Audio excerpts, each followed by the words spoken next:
Hello friends. स्वागत है आप सभी का मेरे चैनल मिस्टर हॉरर एक्सप्लेनर में। आज की इस वीडियो में मैं जो मूवी एक्सप्लेन करने वाला हूँ उसका नाम है सिक। ये मूवी 2022 में रिलीज हुई थी। मूवी की शुरुआत होती है 3 अप्रैल 2020 से, जब पूरी दुनिया कोविड की महामारी में थी और अमेरिका में 97% लोग क्वारंटीन में थे। मूवी की शुरुआत में हमें टाइलर नाम के लड़के को दिखाया जाता है जो एक मॉल में सामान खरीदने जाता है और मॉल के अंदर सोशल डिस्टेंसिंग का इंस्ट्रक्शन भी दिया जा रहा था। पर तभी टाइलर को उसके मोबाइल पर एक मैसेज आता है। उसमें लिखा रहता है कि क्या तुम पार्टी करना चाहते हो। टाइलर वापस मैसेज करता है और कहता है कि हाँ, और पूछता है कि तुम कौन हो। पर थोड़ी देर के बाद फिर से मैसेज आता है। उसमें लिखा रहता है कि अगर तुम कोविड पॉजिटिव नहीं हो तो हम पार्टी कर सकते हैं। टाइलर ये देख के उसको रिप्लाई करता है और भाड़ में जाने के लिए कहता है। इसके बाद टाइलर एक लाइन में खड़ा रहता है बिल पेमेंट करने के लिए। तभी उसके पीछे एक औरत छींक देती है और उसे देख के सभी लोग घूरने लग जाते हैं। तभी वापस से टाइलर को मैसेज आता है। वो देखता है कि उसका कोई फोटो खींचकर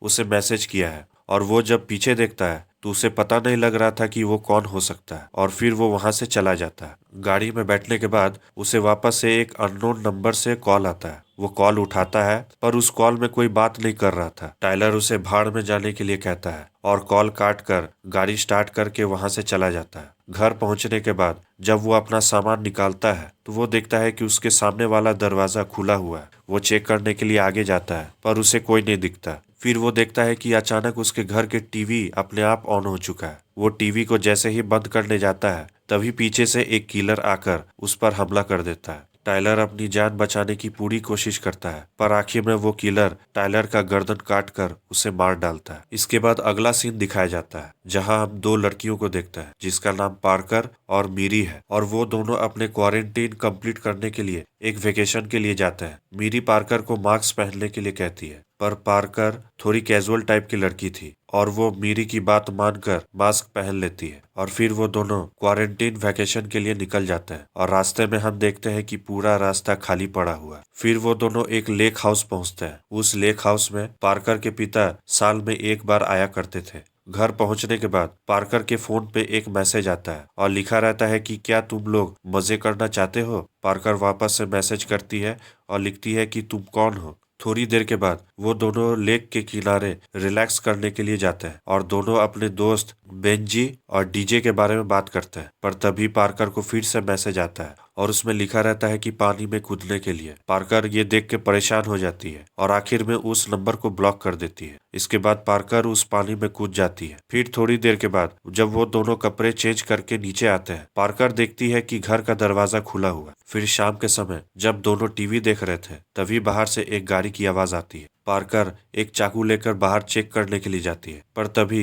मीरी पीछे मुड़कर देखती है कि वहाँ उनका दोस्त डीजे आ चुका है। उसको देखकर पार्कर कहती है कि तुम यहाँ क्या कर रहे हो और तुम्हें कैसे पता कि हम दोनों यहाँ पर हैं। डीजे कहता है कि मैं तो बस तुम्हें यहाँ पे देखने के लिए आया हूँ। पार्कर उससे कहती है कि तुम्हें यहाँ आने से पहले मुझे बताना चाहिए था। पर जैसे तैसे डीजे पार्कर को मना लेता है और उनके साथ इसी घर में रहने लगता है। रात के समय पार्टी करने के बाद और खाना खाने के बाद मीरी सोने के लिए चली जाती है। इसके बाद डीजे पार्कर से कहता है कि इस क्वारंटीन में बहुत मजा आने वाला है। पर पार्कर कहती है कि तुम यहाँ इनवाइटेड नहीं हो। डीजे उसे एक वीडियो दिखाता है जिसमें पार्कर बेंजी को किस करती है। डीजे पार्कर को पसंद करता था इसलिए डीजे पार्कर से पूछता है क्या तुम दोनों एक साथ मजे किए हो। इसमें पार्कर कहती है कि इसमें तुम्हारा कोई भी लेना देना नहीं है। पर पार्कर उससे कहती है कि हम दोनों के बीच अब कुछ नहीं है। जिसके बाद पार्कर सोने के लिए चली जाती है। फिर जब पार्कर सोने के लिए जा रही थी तभी उसके पीछे हम देखते हैं कि कोई अनजान आदमी उसके घर में आ गया है और वो तीनों जब सो जाते हैं तभी डीजे अपनी नींद से जाग जाता है और जब वो बाहर जाता है तो वो देखता है कि उसका एक दरवाजा खुला हुआ है। डीजे वापस अपने कमरे में आता है तभी उसके घर में म्यूजिक बजना शुरू हो जाता है। म्यूजिक की आवाज सुनकर पार्कर भी बाहर चली आती है। पार्कर डीजे को बुलाने जाती है पर तभी पीछे से डीजे आकर पार्कर को चुप रहने के लिए कहता है और कहता है कि इस घर में कोई अनजान आदमी घुस गया है और सभी का फोन भी चुरा लिया है। डीजे उसे गाड़ी का चाबी देकर बाहर जाने के लिए कहता है और खुद मीरी को बचाने के लिए अंदर चला जाता है। वो किलर मीरी के कमरे में घुस जाता है और जैसे ही उस पर हमला करने जाता है पीछे से डीजे आकर उस किलर पर हमला करने लगता है। मीरी ये सब देखकर बाहर भागती है और दोनों गाड़ी में बैठकर डीजे का बाहर आने का इंतजार कर रहे थे। घर के अंदर दोनों के बीच हाथापाई हो रही थी, पर जैसे तैसे डीजे अपनी जान बचाकर वहां से भागता है, पर वो किलर वापस डीजे पर हमला करता है। और जब पार्कर और मीरी बाहर वेट कर रहे थे तो वो दोनों देखते हैं कि डीजे को वो किलर एक भाले से बहुत ही बेरहमी से मार डालता है। फिर वो दोनों गाड़ी चलाकर वहां से भागते हैं, पर अचानक वो गाड़ी एक जगह फंस जाती है और फिर वो दोनों गाड़ी के बाहर निकलकर वापस घर के अंदर चले जाते हैं और वो किलर भी उनके पीछे पड़ा हुआ था। पार्कर और मीरी दोनों एक कमरे में छिप जाते हैं और उस कमरे का खिड़की तोड़कर दोनों बाहर निकलते हैं, पर अचानक वो किलर एक दूसरे खिड़की से मीरी को दबोच लेता है और उसे घर के नीचे फेंक देता है, जिसके कारण वो बेहोश हो जाता है। पार्कर घर के अंदर आ जाती है और वो किलर भी पार्कर पर हमला करने लगता है, पर किसी तरह पार्कर उस किलर को मार डालती है। यहाँ मुझे लग रहा था कि इतनी जल्दी किलर कैसे मर सकता है, पर कहानी में ट्विस्ट आना बाकी है। यहाँ से शुरू होता है इस मूवी का असली कहानी। इसके बाद पार्कर बाहर जाकर मीरी को मरने की एक्टिंग करने के लिए कहती है, क्योंकि वहां पर एक दूसरा किलर वहां पे आ चुका था। ये देखकर पार्कर एक झाड़ी के पीछे छिप जाती है। वो दूसरा किलर पार्कर को देख लेता है और वो पार्कर का पीछा करता है। पार्कर एक नाव में बैठ जाती है और लेक के उस पार जाने की कोशिश करती है। इधर हम मीरी को देखते हैं, जो खुद से उसी हालत में घर के अंदर आती है और देखती है कि वो किलर वहां पे मरा पड़ा है। इसके बाद हम पार्कर को देखते हैं, जो झील के उस पार जा रही थी, पर पानी के बीचों बीच वो दूसरा किलर उस पर हमला करने लगता है, पर किसी तरह पार्कर लेक के उस पार पहुंच जाती है और एक घर के अंदर छिप जाती है। उसके पीछे पीछे वो दूसरा किलर भी वहां पर पहुंच जाता है और पार्कर को ढूंढने लगता है। पार्कर घर के अंदर आती है और देखती है कि उस घर का मालिक उस पर बंदूक ताने खड़ा है। पार्कर उससे कहती है कि तुम्हारी बेटी का नाम कार्ली है और तुम हम दोनों को एक साथ गार्डन घुमाने के लिए ले जाया करते थे। ये सुनकर वो बूढ़ा आदमी उसकी मदद करता है, पर तभी उसके पीछे वो किलर भी आ जाता है और उसे मार डालता है। ये देखकर पार्कर वहां से भागती है। इधर हम मीरी को देखते हैं, जिसका पैर गिरने की वजह से टूट चुका है। तभी हम देखते हैं कि वो पहला किलर जिसे पार्कर ने मारा था वो होश में आ जाता है और मीरी पर हमला करने लगता है, पर मीरी किसी तरह उस किलर को चाकू से मार डालती है। इधर हम वापस पार्कर को देखते हैं, जो भाग रही थी और भागते भागते एक झाड़ी के पीछे छिप जाती है। उसके पीछे वो दूसरा किलर भी वहां पर पहुंच जाता है, पर पार्कर को वो ढूंढ नहीं पा रहा था, इसलिए वो वहां से चला जाता है। जिसके बाद पार्कर किसी तरह सड़क के किनारे आ जाती है, पर तभी वो दूसरा किलर भी वहां पर पहुंच जाता है और उस पर हमला करने लगता है। पर तभी हम देखते हैं कि सामने की तरफ से एक गाड़ी आ रही थी, जिसके बाद पार्कर उस किलर को पत्थर मारकर घायल कर देती है और उस गाड़ी में बैठी औरत से मदद मांगती है, पर वो औरत उसकी मदद करने से इनकार कर देती है, क्योंकि वो मास्क नहीं पहनी थी। पर उस औरत के पास एक एक्स्ट्रा मास्क था और वो मास्क वो पार्कर को पहनने के लिए दे देती है। पार्कर वो मास्क पहनकर गाड़ी में बैठ तो जाती है, पर थोड़ी देर के पार्कर बेहोश हो जाती है, क्योंकि उस मास्क में बेहोशी की दवा मिलाई गई थी। वो बूढ़ी औरत पार्कर को लेकर उसी के घर आती है।